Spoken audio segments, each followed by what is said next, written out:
Good morning, friends. Welcome to E-Taragati, Education Digitalized. So today, in another news podcast from E-Taragati, we bring you the today's daily Hindu newspaper analysis of 29th August 2020, right? And this analysis is especially useful for students of Group 1, Group 2, UPSC and other competitive examinations. So ఈ పాడ్కాస్ట్తో మీకు Hindu news పేపర్లో the most pertinent articles from an examination point of view especially APPSC and UPSC with the relevant background analysis discuss చేయడం జరుగుతుంది. So for people who been following us and subscribe to the channel already, I'm sure they must be also aware that we also have the mains answer writing practice along with this video, where towards the end of the video we shall be providing you with mains questions to be written, and they would be based from the video itself. The most important news panel mains low analytical questions are framed, and aspirants can actually attempt them and send them back to us through the Telegram channel.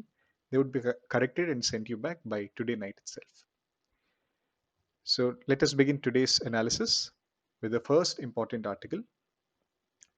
States can apply to UGC for the extension of exam deadline, says Supreme Court. So we had discussed yesterday that the UGC case is now it will be taken up by the Supreme Court. So e case law, the states are empowered under the Disaster Management Act to override the UGC exam guidelines to protect human lives amid the COVID-19 pandemic, said Supreme Court. This is ruled by the Supreme Court Justice Ashok Bhushan bench, and they have told that states have the authority actually. Disaster Management Act they can save lives, and they can override the exam guidelines, UGC exam guidelines ఏవైతే ఉన్నాయో. So basically, the Supreme Court is saying that UGC exam ఏదైతే పెడదాం అనుకుంటున్నారో దానికి dead line September 30th ఉంది, right? September 30th dead line ఉంది, and if any states want to postpone them, it could apply to UGC, which would consider the request and decide at the earliest. All right, but that is one part of the story. But the Supreme Court also said that the powers of the states under the Disaster Management Act, it do not extend to promoting students on sole basis of their internal assessment without taking exams. అంటే ఇప్పుడు states have to conduct, I mean UGC exams need to be conducted before taking them. ఎందుకంటే if you see UGC అనేది it is for final year examination for opportunity for a student to show his optimum calibre, and UGC exam నుంచే ఆ future candidate future career in academics employment they would be decided. So అది మీరు ఎగ్జామ్ లేకుండా internal అసెస్మెంట్తో you can't do that. So when the state disaster management authority and state government take a decision that for mitigation or prevention of disaster, it is not possible to hold physical examination annappudu, the decision can be considered against UGC. However, their decision that students should be promoted without appearing in final year is not within the domain of the act. So either both the parties, I mean states nunchi and UGC ki help ayetettu the judgment has come. So when examination, obviously there won't be a question directly asking on UGC, but even in the disaster management, this can be mentioned one point. And for students who are preparing for UGC, because many students are actually involved in several competitive examinations, so I felt this news is important for them. And another important aspect is there is a standard operating procedure given by the MHRD recently, like we discussed 2 days back. And that standard operating procedure law for the conduct of examination, there is abundantly clear that MHRD were fully concerned with the health of the students. So Justice Bhushan said that UGC was well within its rights to fix uniform dates for exam, despite some states being worse off. That's it. Nothing more relevant in this article. You just have to know that exams can be postponed basically if the state government submits to the UGC. The next article is also part of the headlines. It says realism should shape the India's China policy.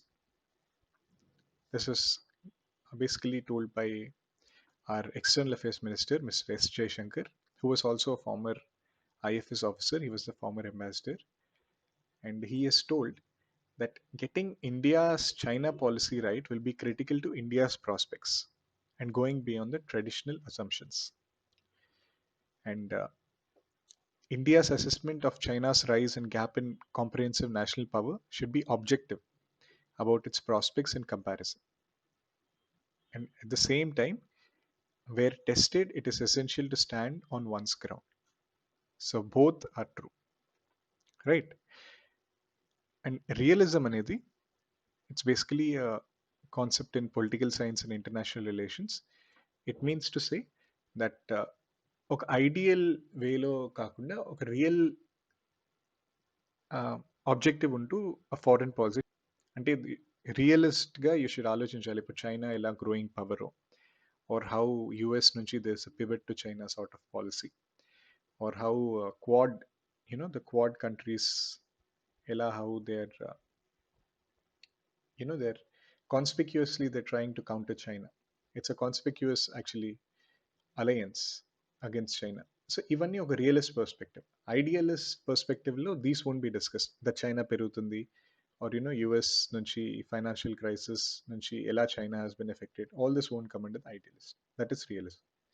And actually, for people with political science optional, I would strongly suggest you to read this book, The India Way. It is a book by Mr. Jaishankar. Actually, e-book release learning, he has told this. And even in your answers, you can quote, according to Mr. S. Jaishankar in his book India Way, and it will have a huge positive impact on the examiner. An interview lo, if you can quote, lines from the books, it's extremely positive point. All right.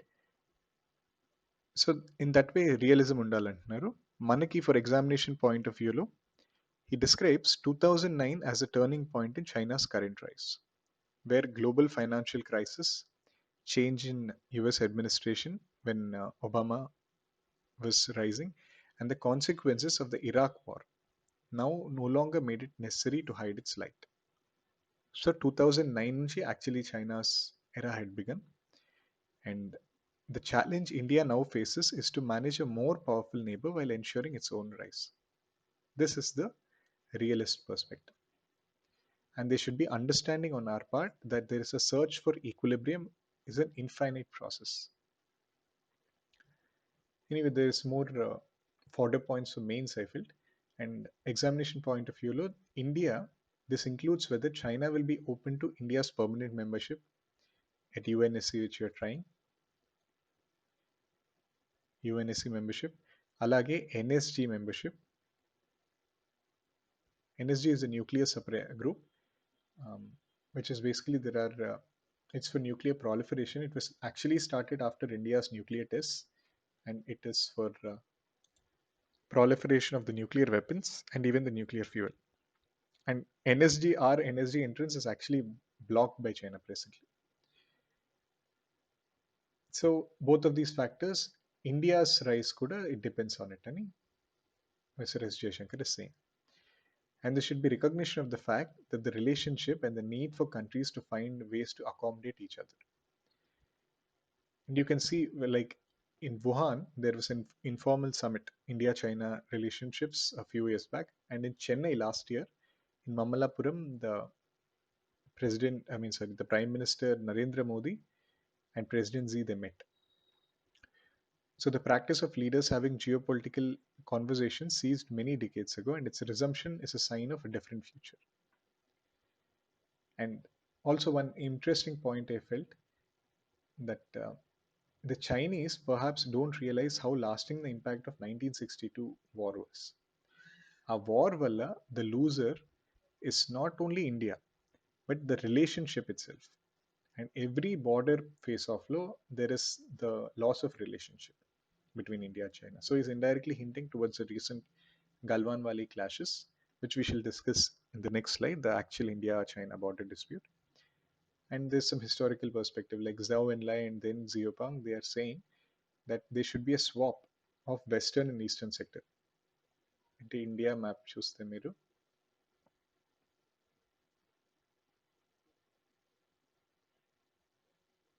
I'm sorry, I'm having to draw with a touchpad pen. So my drawing skills. ఇక్కడ Aksai Chin which are occupied by China and ఇక్కడ అరుణాచల్ ప్రదేశ్ ఇవి swap చేయాలని China's plan is there since the time of Zhou Enlai and then జియోపా because they're more interested with a new conundrum and characterizing eastern sector as the main area of dispute, the eastern sector. And దీనికి related problems we shall discuss in the next slide. Similarly, nothing more important in the book. The prospect of deeper economic collaboration is by no means a foregone conclusion. So India is reassessing a unequal trading relationship without the semblance of reciprocity. So there should be regional connectivity, shared interests, and coming to terms with negotiating different visions. So it's a out and out mains type of article, which is extremely important for GS international relations and also for people of political science optional. All right. Just note this point that this I think you can quote. It's a very nice point I felt. Every border clash or every war, every dispute though, ఒక loser అనేది ఆ side India or China కాదు the loser is actually the relationship itself fine so if you see a brief background of the India China border dispute, the border between India and China is actually not clearly demarcated. Just like the India Nepal border, which we discussed, there is no mutually agreed line of actual control. So LAC అనేది it is demarcation which separates Indian controlled territory from Chinese controlled territory. India considers LAC to be 3,488 kilometers long, while China considers only 2,000 kilometers. And there are three sectors to the border: the western sector, middle sector, and the eastern sector. Now, the boundary dispute in western sector pertains to the Johnson Line. Johnson Line, it was proposed in the 1860s that extended up to Kunlun Mountains and put Aksai Chin in the then princely state of Jammu and Kashmir. You can see here the Aksai Chin, right? This is the area. This is also put into the Johnson Line. This is the Johnson Line, 1860s. So this is under Indian control. And China, however, does not recognize it and instead accepts the McDonald Line, which puts Aksai Chin under the control. According to China, this Aksai Chin is theirs. And one clash in Galwan Valley that happened here near Ladakh, and Aksai Chin is actually Chinese administered only, just like how Pakistan occupied Kashmir is line of control. The Aksai Chin area to the line of actual control. And in the middle sector, Himachal Pradesh and Uttarakhand, the dispute is a minor one, Antaled. Like in the western sector, this is where the most clashes take place. In middle sector, if you see Himachal Pradesh and Uttarakhand, only a precise alignment we followed in Barahuti plains. Adokate chinna problem. And in this way, India-China broadly agree. And the eastern sector, which we saw, the basically Arunachal Pradesh part of it, akkada there is a problem, right? Because there, China claims Arunachal Pradesh as part of them. They actually call it the Lower Tibet.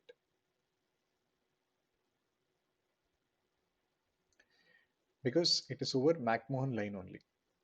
And it was decided in a meeting of representatives of China, India, and Tibet in Shimla.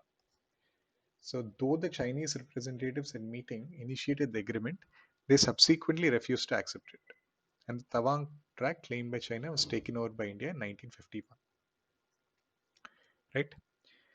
And this especially is important because 2020 marks 70 years of diplomatic relations with China. And 2020 is also China-India year of cultural P2P exchanges. And ఇక్కడ Pongsong Lay ఏదైతే ఉందో, that is where near the Galwan clashes happen. This is very important. Okay. For the mapping, it is actually the world's highest saltwater lake. In many movies like Three Idiots and all, this Pongsong So Lake is shown. So akkada this dispute has happened. So these are some points for the preliminary examination. Now let us move on to the APPSC part. And we have two articles today. Related to AP irrigation schemes. AP irrigation schemes అనేవి మనకి directly GS3లో mention అయ్యాయి, GS4లో mention అయ్యాయి AP ఎకానమీలో. And అలాగే Indian geography and రిసోర్సెస్లో కూడా this is very important. Like yesterday we had discussed that the state government, it decided to construct a lift scheme linking the Galeru Nagari Sujala Sravanti and the Handri Niva Sujala Sravanti. Kada both of these schemes ni link cheyalani yesterday we have discussed. This would be very boonful for the Rayalaseema region, especially the Raichoti region in the Kadapa district, where there is a perennial drought. Perennial ante eppudu, always. So ఈ perennial drought ఉన్న regionలో the now there is the scheme to link Galeru Nagari Sujal Sravanti and Handri Niva Sujal Sravanti. Both, please remember, these names are very important and group 2 examinations lo chala regular ga this has been asked. And the sanction of 5036 crores of mega project has been sanctioned, right? So the project basically envisages lifting of 2000 cusecs of water from Gandi Kota to Kaletivalugu and Veligallu. This is the largest ever allocation for water project in the region. And last month, tender works of 3,300 crores for Rayalaseema project were completed. And the areas also are important. From Kaleti Vagu, which we saw, to tanks in Chakrayapet, Ramapuram, Lakkireddipale, Veeraballe mandals. Similarly, Veligallu project, it can be filled with Krishna water at the rate of 1650 cusecs. And by linking the canal to Jarikona, we can extend the water to Sambepalli and further to northwestern areas of Chittoor district. If it's too deep for you, this is important. Just the linking of both the projects, and it envisages liftoff from Gandikota to Kaletivagu and Veligallu. And another irrigation sort of project, newsletter, actually this was in the headlines today, in the front page today. The Chief Minister Y.S. Jagannath Reddy, he laid the foundation for the YSR Vedadri lift irrigation project from the camp office. The next year, 2020, Feb 2021 lopo, it will be completed. And the project would irrigate 38,000 acres spread over Nandigama Jaggaipet, Vatsavai, Penuganchi Prolu in Krishna district. Krishna district project, Vedadri lift irrigation project. And besides, drinking water would be supplied to 30 villages under DBR branch in Jaggaipet municipality. So though the Krishna is close to area, the previous government could not take up the project. And he said that the YSRCP government could lay the stone for the project in 14 months after the coming to power. So presently there is not much information about the project from an examination point of view. Just remember Vedadri lift irrigation project in these Nandigama Jaggaipet, Vatsavai, Penuganchi Prolu in Krishna district. ఇవి 30 villages కి drinking water ఇవ్వచ్చు under the DBR branch canal and Jaggaipet municipality. All right. Next we have is a very important article I felt. The Agriculture Advisory Board bats for crop diversification. Under GS4 AP economy, clearly syllabus lo mention అయింది ఒకటి, changing crop patterns.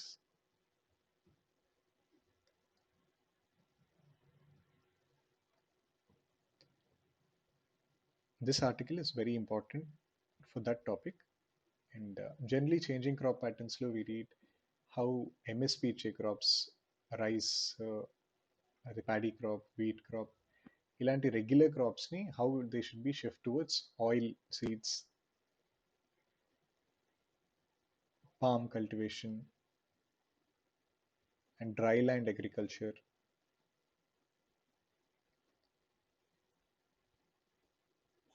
This is what is generally studied.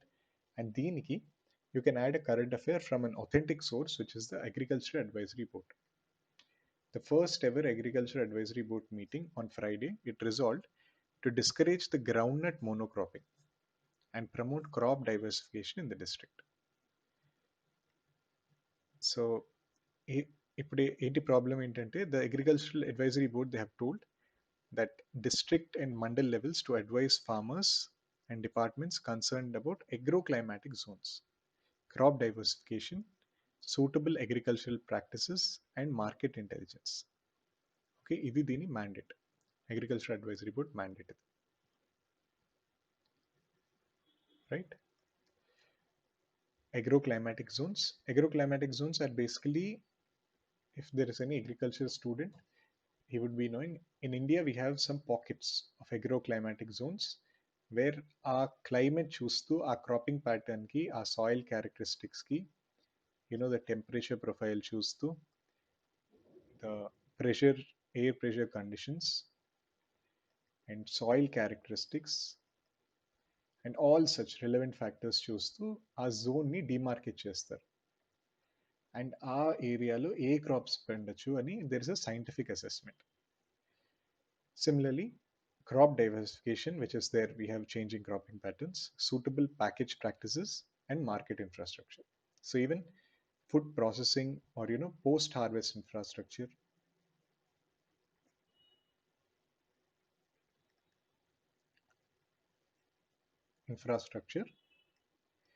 and market intelligence. Market intelligence basically the APMCs and agriculture markets ఎలా ఉన్నాయి స్టేట్లో, Janata bazaars, ఇవన్నిటికి సంబంధించింది. ముందు actually there was no prior mechanism for the advisories on cropping patterns, and agriculture officials had also been facing difficulties to keep a tab on the cropping pattern. Now the advisory board will put all such issues to rest. And we'll first meeting they have told that you can see here total sown area this kharif has doubled to 6.3 lakh hectares owing to good rain. And groundnut germination it's good due to rain, but it is deceptive as crop in thousands of hectares sown in May and June failed to develop pods. So crops sown in July and August are also facing problems due to heavy rain. So they should be shift towards pulses. So groundnut monoculture nunchi there should be a shift towards pulses and millets. This is what the Agriculture Advisory Board is saying. And AP Pattu Raitula Sangam representative has also told that there should be a timetable for release of irrigation water and development of marketing strategies for farm and sericulture produce.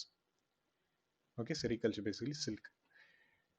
So this is the gist of the article. So Miku definitely there'll be some question directly or indirectly related to changing cropping patterns. Akkada generally what is the static portion mentioned chestu, you should definitely mention recently the first agriculture advisory board meeting it wanted to discourage groundnut monocropping due to the heavy rains, and since there's a deceptive practice of the groundnut crop not developing pods, it wants a shift towards pulses and millets, which is also suitable for dry land agriculture.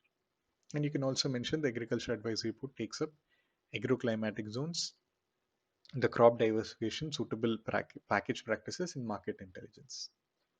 So all such parts into there'd be a proper completion to your answer on changing cropping patterns. The next article, it basically is like before this you should know like yesterday if some people haven't watched this is very important to know. Like yesterday the finance minister Mrs. Nirmala Sitharaman she termed COVID as an act of God, and compensation cess collections will bridge only 22% of the gap, and remaining 2.35 lakh crore center said only 97,000 crore was to GST implementation rather than COVID, and this is hardwired into the compensation law. So basically they're saying that you can see here the GST Compensation Act did not foresee an act of God. Basically GST Compensation Act law there would be loss of revenue ఏదైతే ఉందో 5 years of GST implementation law for sin in luxury goods they would be allocated by the center. However, due to the slowdown, GST and cess collections are down, resulting in 40% gap between the compensation paid and the cess collected. So they are saying GST revenue gap of 3 lakh crores ఉంది. 3 lakh crores లో almost 65,000 crores. 65,000 crores are due to cess collection, and remaining 2.35 lakh crores లో దీంట్లో కూడా centre said only 97,000 crore was due to GST implementation. And actually the yesterday the center offered ఈ 97,000 crores ఏవైతే ఉన్నాయి RBI నుంచి they can be loans or even the 2.35 lakh crore కూడా centre నుంచి they can be borrowing by the states అంటున్నారు. Okay, so ఉన్న figure 3 lakh crore revenue shortfall అంటే దానిలో 97,000 crores డ్యూ టు జిఎస్టీ అని సెంటర్ హెస్ తేల్చింది. And centre has also told that ఇది ఏదైతే అయిందో this an act of God and we could not foresee under the GST compensation act. దానికి క్రిటిసిజంగా today's editorial పేజ్లో the government of India has invoked the force majeure. Force majeure is basically, it is not in our control. It is an act of God. Finance Minister, she has termed financial crisis as an act of God. It is symptomatic of the carelessness అంటే పట్టించుకోవడం, అంటే being indifferent to it. The way in which Narendra Modi government treats the state governments. So basically, they are saying that it's a cruel blow between the social contract between government of India and the state governments. Because GST regime ఏదైతే ఉందో, it was built on the promise that if states faced revenue deficits after GST's introduction, the center would make good the loss in the first 5 years. And due to this, the states sacrificed their constitutionally granted powers of taxation in the national interest. And they wanted the one nation, one tax. And similarly, when the GST compensation cess, అది ఎప్పుడైతే it had exceeded the amount paid to the states, the central government absorbed it. Now, of course, because the economy is dramatically slowed down and the resources are insufficient, instead of exploring other viable opinions, the center is orchestrating saying that it is not legally accountable to pay compensation. And the authors say, if you read the GST Act 2017 and Constitution 101 Amendment Act, they say that the government's objective is actually wrong. They are saying that central government, state governments ఇవ్వాల్సి వస్తుంది. There is no mention of the act of God. And it is one thing to say that there are no funds. Funds లేవని అనట్లేదు. The problem is they're saying that we don't have to give.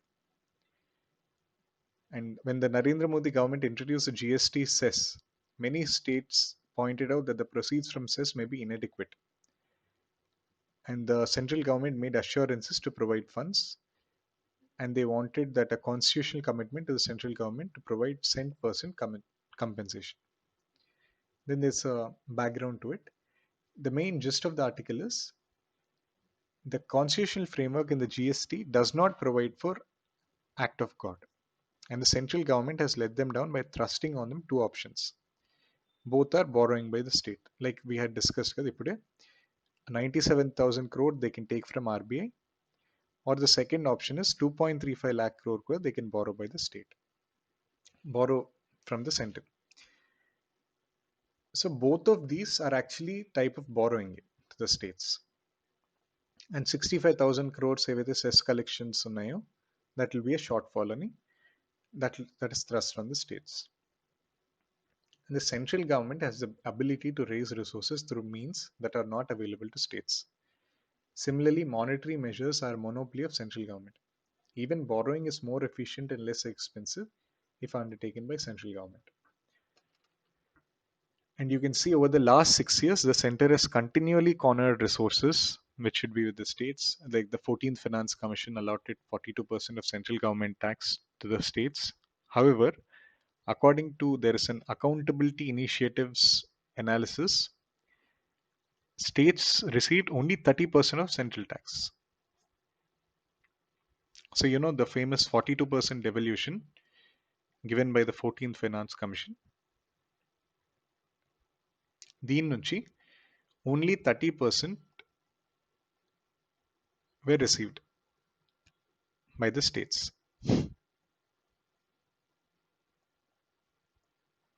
Okay, this is told by Accountability Initiative.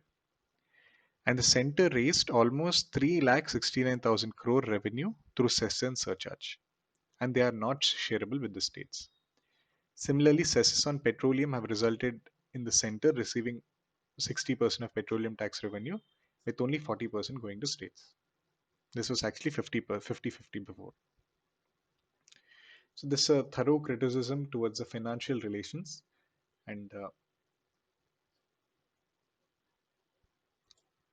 you should definitely mention this point. I felt 42% ఎప్పుడైతే ఇచ్చారో, but in 2015 to 19 period లో only 30% it was given to states.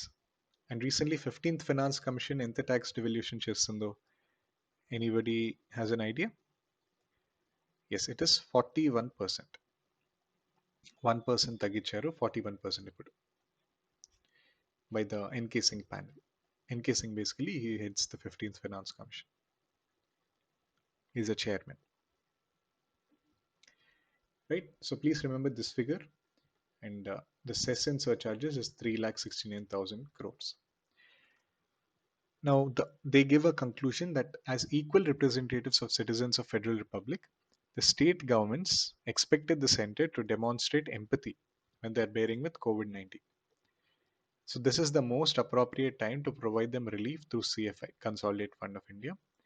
Like the Prime Minister, he describes GST as good and simple tax. Unfortunately, just 3 years later, it has become grave and sordid times ahead. So definitely, I mean, this is a critical article against the central government and in support of states. But I feel, and it is the opinion of several political science experts, and even it's an accepted fact, that financial relations law, like in federalism, we have three aspects: kada? Legislative, administrative, and financial. The financial aspect law, the cooperative federalism is the least. Very poor federal character, especially in financial. Historically, also, this is seen, like the tax collections taken by the center, or even after GST, the situation has not improved. And you can quote such figures like 30% has been taken, or the cess and surcharge 3,69,000. And COVID time lo kuda, the center is saying that it's an act of God, and 65,000 crores is cess compensation for shortfall undi, and 97,000 crores ఏవైతే ఉన్నాయో that should be taken from the RBI. So ఇలాంటివన్నీ from a current affairs point of view you can also add. Okay, we have an answer towards the end. There I'll discuss a brief scheme with you. Okay, the next article is basically the update on COVID-19 cases in India. Every day we have updates in this part of the page, and yesterday, I mean, the India's COVID-19 death toll became the third highest in the world, and it has surpassed Mexico. So cumulative deaths are actually 62,000 presently, 130 more than Mexico. And India registered 75,000 new cases on Friday. And the health minister has told that it is the highest single day spike, crossing 77,000 infections recorded in US in July 17th. So world lo kuda chuste, it is a very high figure. And India tested more than 9 lakh samples for second consecutive day on Friday. And India has already created a capacity of doing 10 lakh tests a day. All right, some other details are given. I just wanted you to know this fact that death toll Tuesday, India has surpassed Mexico and now it's the third highest.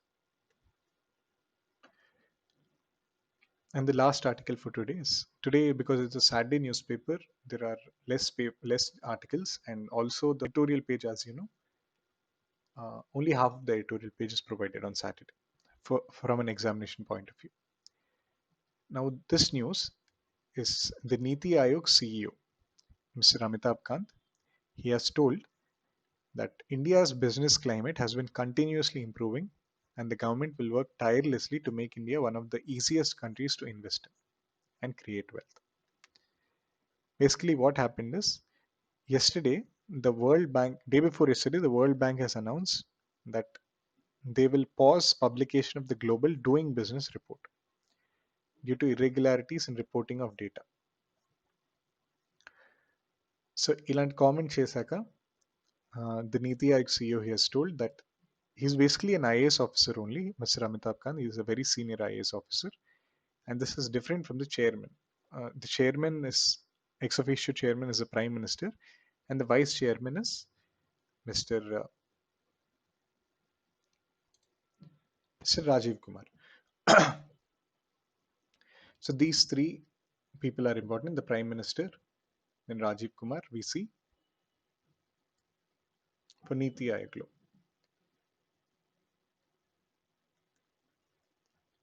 Rajiv Kumar is the vice, and Mr. Amitabh Kant.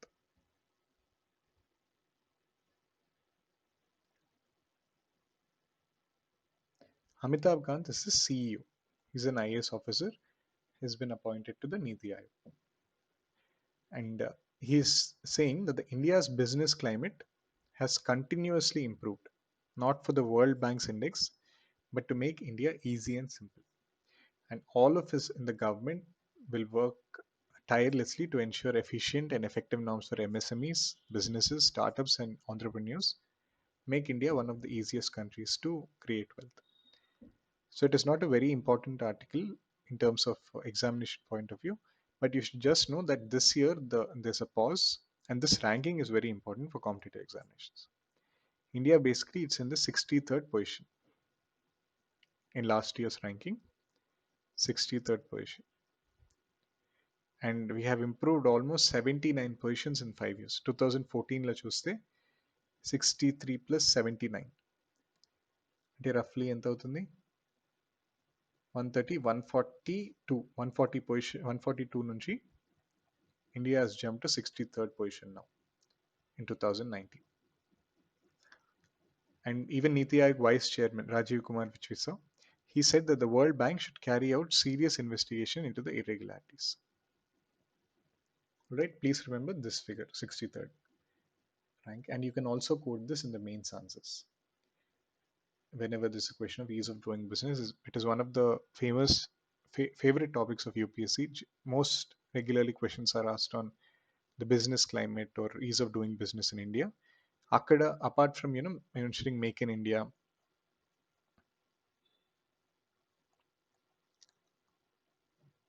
or invest in India, or even the MSME sectors, stand up India, startup India, ikkada anni chotlu you should make use of the ease of doing business. All right, and this is given by World Bank. So that is basically all the important articles from today's newspaper which I filled. And now we shall discuss two mains questions.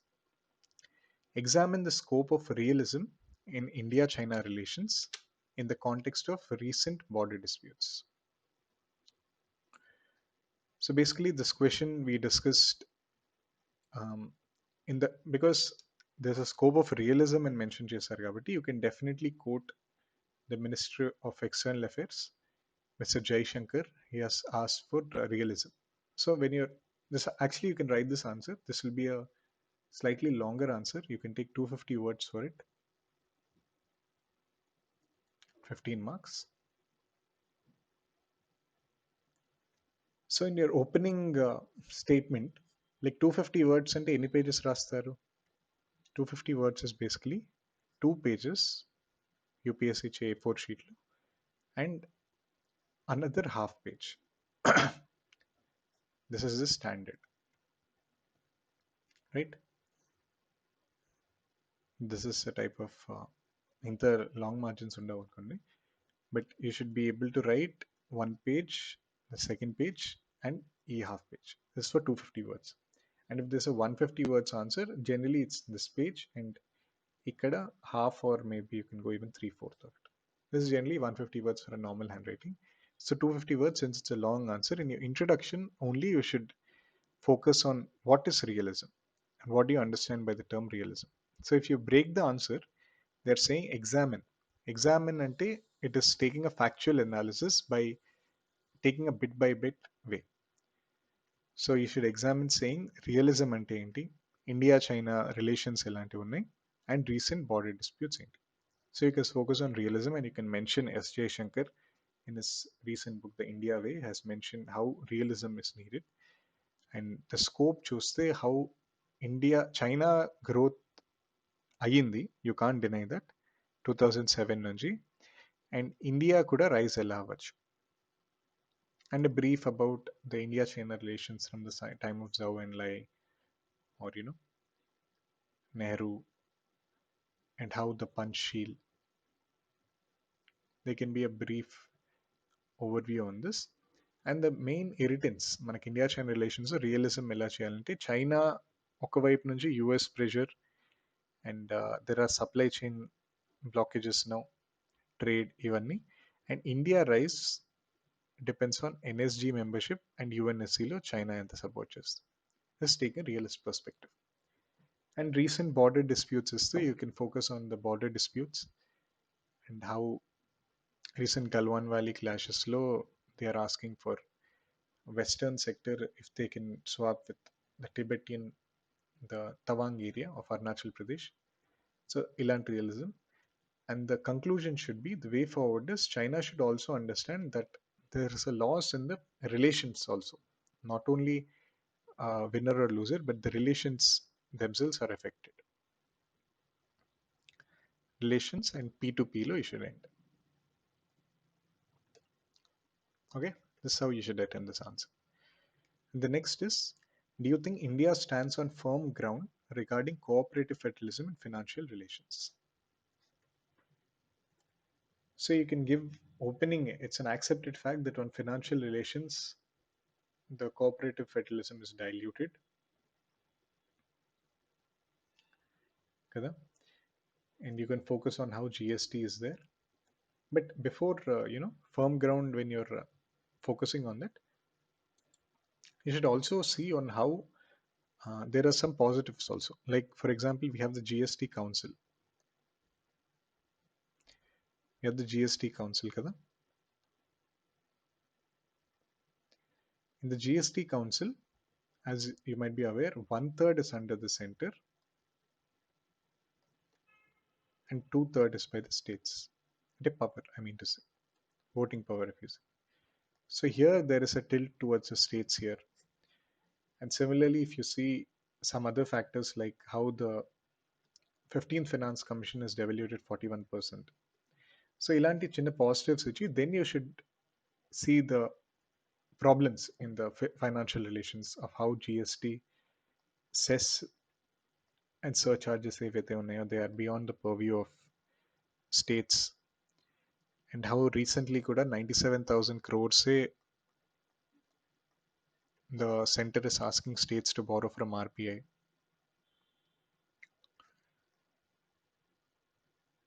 And COVID-19 act of God and Isnaru.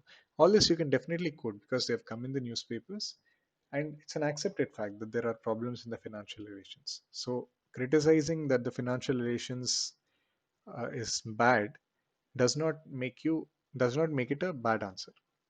So if there's a problem, you should be able to focus on it, and you should also give a way forward, like how cooperative federalism and enti, and how you can actually quote Granville Austin, and how the center and states and the states between each other, there should be a cooperation. And you can also conclude by saying cooperative nunchi there should be competitive federalism in terms of garnering more taxes, more industrial production, and so on. So that should be a flow of your answer. This can be a short answer on 150 words for 10 marks. So that's it, friends. That is our discussion of today's Hindu newspaper with some answer writing. So I would uh, firmly request you to please write these answers, because I don't think daily newspaper analysis, especially Telugu and APPSC point of వ్యూలో రోజు discuss చేస్తూ ఫ్రీగా మీకు mains answer writing, there is no YouTube channel out there. And soon we also want to start live classes on behalf of eTaragati. For that we need your growing support. So please like, share and subscribe and follow our Telegram channel. And we shall meet tomorrow. I mean, tomorrow is Sunday, so we shall meet on Monday with again the discussion of Hindu newspaper. So please follow eTaragati and study hard, and all the very best. Bye. Have a nice weekend.